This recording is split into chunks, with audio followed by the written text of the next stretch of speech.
ಹಿರಿಯೂರು ತಾಲೂಕು 3 ಎಕರೆ 30 ಗುಂಟೆ ಜಾಗ ನೋಡಿ. ಇದೇ ಜಾಗ, ಗಿಡ ಬೆಳೆದವೆ. ಇದು ಯಾವ ಥರ ಮಣ್ಣು ಬರುತ್ತೆ ಅಂದರೆ ನೋಡಿ, ಈ ಥರ ಮಣ್ಣು ಬರುತ್ತೆ ನೋಡಿ. ಇದೇ ಥರ ರೆಡ್ ಸಾಯಿಲ್ ಮಣ್ಣು ಬರುತ್ತೆ. ಸುತ್ತಮುತ್ತ ತೋಟಗಳಿದಾವೆ ನೋಡಿ, ಇವೆಲ್ಲ ತೋಟ ನೋಡಿ, ಇವೆಲ್ಲ ತೋಟ ಅಂತ ಜಾಗ. ಇದು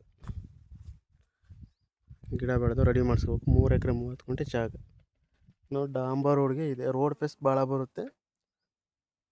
ಡಾಂಬರ್ ರೋಡ್ಗೆ ಇದೆ. ರೆಡ್ ಸಾಯಿಲ್ ನೋಡ್ರಿ, ಇದೇ ಥರ ಮಣ್ಣು ಇದೆಯಲ್ಲ. ಈ ಕಡೆ ಪಕ್ಕದಲ್ಲಿ ಕಲ್ಟಿವೇಷನ್ ಮಾಡ್ಯಾರ ನೋಡ್ರಿ, ಅದೇ ಥರ ಜಾಗ, ಅದೇ ಥರ ಮಣ್ಣು. ಈ ಜಾಗ ಗಿಡ ಬೆಳೆದಾಗ ರೆಡಿ ಮಾಡಿಸ್ಕೋಬೇಕು. 3 ಎಕರೆ 30 ಗುಂಟೆ ಜಾಗ.